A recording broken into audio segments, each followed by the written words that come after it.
Lab ratio ഇഷ്ടമില്ലാത്തവർക്ക് വേണമെങ്കിൽ trainer ratio ഉപയോഗിക്കാം. എന്താണ് ഈ ട്രെയിനർ റേഷ്യോ?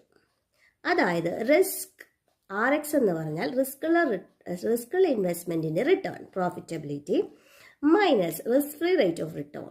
അപ്പോൾ റിസ്ക് ഇല്ലാത്ത ഇൻവെസ്റ്റ്മെൻറ്റ്, അതായത് ട്രഷറി ബോണ്ടുകളോ ഫിക്സഡ് ഡെപ്പോസിറ്റോ എക്സെട്ര, അതിൻ്റെ റിട്ടേൺ. അങ്ങനെ ആ difference divided by beta value. എന്താണ് ഈ ബേറ്റ വാല്യൂ? അത് ഇത്ര ബുദ്ധിമുട്ടാണോ?